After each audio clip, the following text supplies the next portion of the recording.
Jagan tour confirm అయింది 9వ తారీఖున బంగారుపాళ్యంకి ఈ మామిడి రైతులతో మాట్లాడడానికి. అయితే విశేషం ఏంటంటే మార్కెట్ యార్డ్ చిన్నది కాబట్టి 500 మంది మాత్రమే అనుమతి. అలాగే హెలీప్యాడ్కి అనుమతి ఇచ్చారు, అక్కడ 30 మందికి మాత్రమే. సాధారణంగా హెలీప్యాడ్ దగ్గర పరామర్శించడానికి వెళ్ళేది 30 మంది, బయట రోడ్డు మీద ఉంటారు జనం. అట్లాగే ఆ మార్కెట్ యార్డ్ లోపలికి 500 మందే వెళ్ళొచ్చు, కానీ వెనకాల వచ్చేస్తారు. ఎవరు ఆపుతారు, ఎలా ఆపుతారు? జనాలు చూడటానికి వచ్చే వాళ్ళని ఎట్లా ఆపుతారు? జగన్ వెనకాల వెళ్ళేది అంతే ఉంటారు.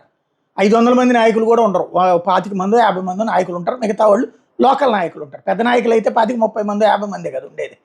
500 మంది అంటే వాళ్ళ అనుచరులతో సహా, అంటే కింద స్థాయి నాయకులతో సహా అలౌడ్. బట్ చూడ్డానికి వచ్చే వాళ్ళని ఎవరు ఆపుతారు, ఎలా ఆపుతారు?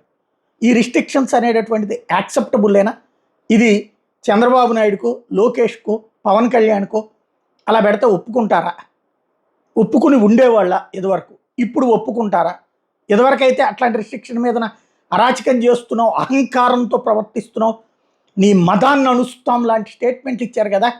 ఇప్పుడు ప్రభుత్వమే ఈ పని చేపిస్తోంది. మరి ఇప్పుడేమన్నాం?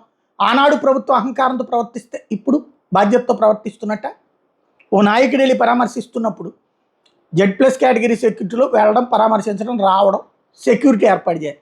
అది మానేసి 30 మంది వస్తేనే అనుమతిస్తాం, 500 మంది అనుమతిస్తాం అంటే ఎలా రన్ అవుతుంది? అక్కడి నుంచి హెలీప్యాడ్ దగ్గర నుంచి అక్కడికి దాదాపు 2 కిలోమీటర్లు ఉంది.